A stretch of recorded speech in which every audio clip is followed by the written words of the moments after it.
Hi, welcome to Julius Bar. We're gonna mix a Perla.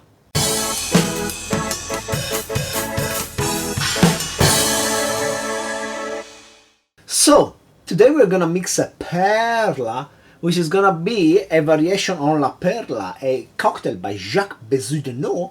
He created this at Tres Agaves in San Francisco in 2005. His version had manzanilla sherry and he had Poire Williams liqueur. I don't have either of those, so I substituted the ingredients and I made it my version. So let's get down to mixing it. Because I don't have the Poire Williams liqueur, which should be a sweet liqueur based on pear, I'm gonna use a sweet liqueur based on green apple, this Vedrenne liqueur de pomme verte, and I'm going to use 50 milliliters of this, or half an ounce, and I'm going to combine it with a real pear liqueur, which is this Calvados Domfrontais 100% Poire, which is 100% pear. It's a pretty expensive Calvados, and it's not as good as I thought it would be. I think it really needed a few more years to age better. So I don't feel bad using it in a cocktail. Anyway, it's 40% ABV, and I'm going to use 15 milliliters of these two. So these two liqueurs are gonna substitute for the Poire liqueur I don't have. And then I go on with some Lustau Escuadrilla Amontillado sherry. I don't have a manzanilla. I think, I hope this Amontillado will substitute just fine. Should be relatively similar to a manzanilla, which actually I don't know what kind of taste it has. I never tried it. And then I'm gonna finish with this excellent Reposado tequila. It's an Ocho single estate. It's 40% ABV. It's really good actually. Yeah, this one I feel a bit bad using in a cocktail. You can just drink it neat and it's really nice. But it's fine, it's fine. I finished my other Reposado and Añejo tequila, so I'm gonna use this one, which is just gonna give us an excellent cocktail. So now let's get some ice. And if you're a regular viewer of this channel, you might notice I have a new mixing glass. I broke my old one by tapping it on the edge while washing dishes with the bottom of the shaker, and it just cracked. And that was it for my old mixing glass. I got this new one, which I think is really cute. It's my first time ever using it, and I think it steers nicely. It has this wider bottom, which helps with the rotation of the ice cubes. Yeah, I think I like this. It's also really cute. I like plain glassware with not too much stuff going on. I know, I like simple stuff. I'm a simple guy.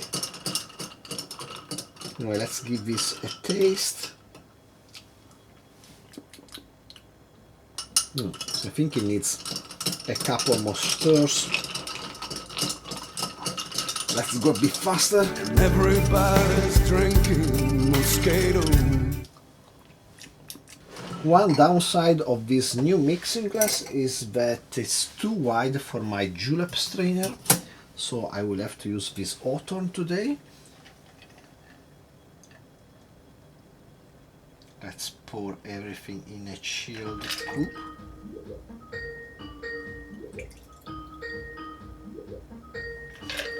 Somebody wants me on Skype. And then you go, a Perla.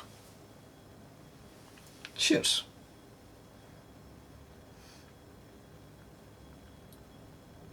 Yeah, it's nice.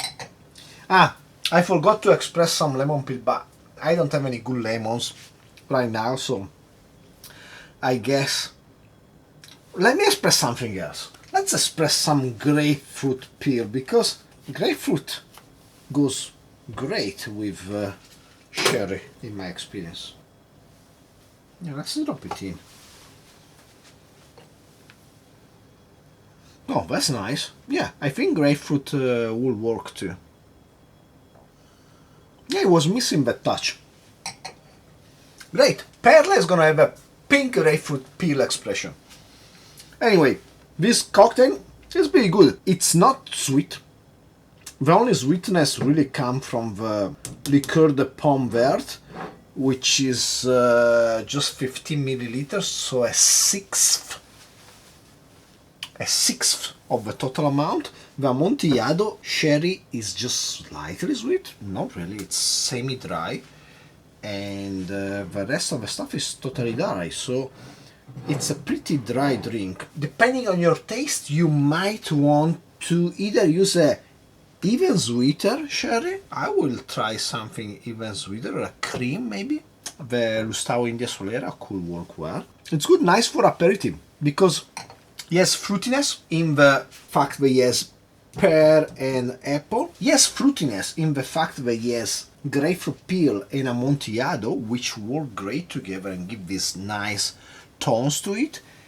And yes, smoke, slight, really slight, from this Mexican tequila Ocho. This is an excellent cocktail, and I think I'm gonna mix it more because it's good. It's really good for aperitif. I think it's gonna go great with some prosciutto, jamon serrano. It's gonna go great with this. So if you enjoyed the video, please like, subscribe, comment down below, share with anybody you like and don't like. See yourself yet another sherry drink, and hopefully I will see you next time. Cheers.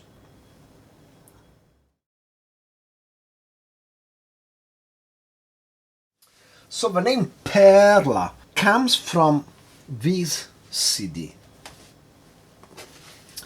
This is a box set of Elio and Storie Tese. I already talked about them like 2 or 3 times on this channel.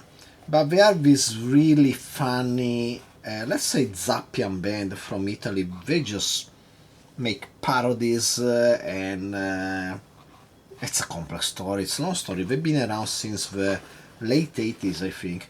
And they are just funny. I mean, look at these covers of CDs. I'm gonna put them here. That was the first, this is the second, the masterpiece, Rum Kazuzu Chikti. Then the third one, It's the Fikis. And I think actually this comprise all of their best discography. And then we have 2 special, Esco dal mio corpo ho molta paura.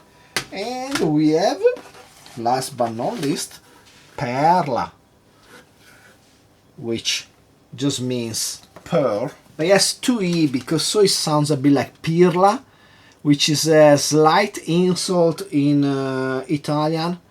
Means like you're a dumb or inconsiderate person. You're just a Peerla. And Perla sounds quite similar, while also sound like the pearl. And I wanted to talk about this because I want to talk about presents. This was a present from my friends in Italy. And I had a bit of a puzzling face when I received it. And I'm sorry. Because this is a great present. So great, in fact, I brought it here to Japan to listen to it. Well, nowadays I don't have any mean of playing CDs, but I managed to rip all of them on my computer before Apple decided that they wouldn't include the CD player in their appliances anymore. Anyway, what I mean, I really appreciated this gift. It's just at the time I was like, well, I already have most of the stuff in this box set. And yeah, I was an asshole. I'm sorry. This was a great present. And I think you can see I really appreciate it because it's still here. More than 20 years after, I have it here with me. And I kept it all the way and I brought it even to Japan. And this brings me to the topic of today after credits, which is gonna be what makes a good present. And it's really hard, because when you make a present for a birthday for a friend, you have so many constraints. You want to give something. Ideally it should be something that represents what you think, but if you're a group of friends, that become muddled in the thing. Also, you want to give something that's going to be appreciated. by the person celebrating the birthday. Also, you're gonna have some money constraints.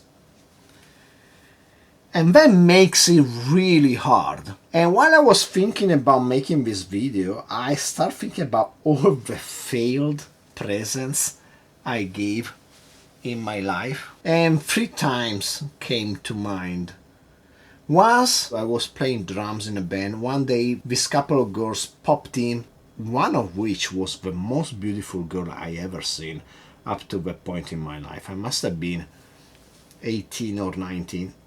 She was like 2 or 3 years younger. Anyway, skip a few months or a couple of years, I don't know, we are still friends. Me and the friend, we have to make a present to her. And we have a really limited budget because we are high school students.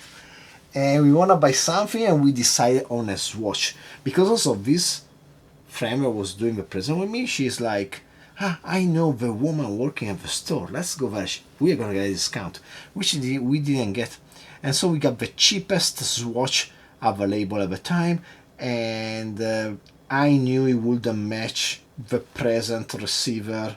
She was more sophisticated than that, and when we gave it to her, it was, yeah, you could see, not appreciated, never wore, probably ended up in the trash. So well, that was pretty bad.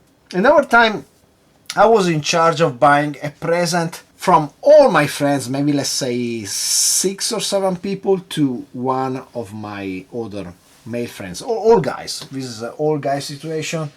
And I ended up in this fancy street, and we said, let's buy a shirt for this guy. And I bought an Hawaiian shirt. And oh boy, everybody was so fucking mad. My friends, the friend that received the present was not happy. I mean, it's a lot of responsibility. I thought you kind of matched the style the guy was going for at the time. I guess not. I'm sorry for that too. I'm really sorry. And then this one kind of stuck with me. It was just me and one of my best friends. He's one of the best guitarists, the best guitarist I ever played with, and one of the best guys I ever known. And we were still in high school too, probably 18, 19.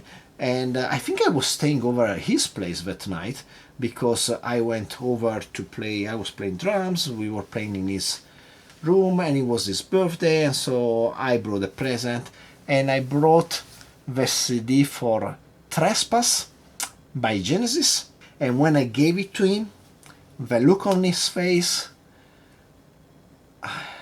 I still remember it. I'm sorry. That was not a good present because it was all me and nothing him. He didn't like progressive music from the 70s. I really like. I think it's a great CD. It's before Phil Collins joined Genesis. He has these great songs. I think it's Stagnation. It's a really beautiful song. I think also they talk about drinking wine. And then you have The Knife, which is this kind of proto-metallic thing. It's a really heavy song, which I always liked. So I really liked the album, and I wanted him to appreciate it, but he hated it. I should have bought something else. I could have bought anything from any of the great guitarists. He likes something from Jackie Lee or something from Randy Rhoads. I don't know. I didn't. But that's the thing. The way he looked at me, he was really like, yeah, this is you. You never listen to me talking. You only talk about yourself. And, well, that hurt. But it was true. I was really a bad listener. I think I improved slightly. Well, I had to improve to be married to my wife, otherwise I would have got killed a long time ago. But, yeah, that was it. Moral of the story is making presents for your friends is really hard. But I appreciated my friends when they gave me this. Thank you, and I'm sorry for all the bad presents I did over the years.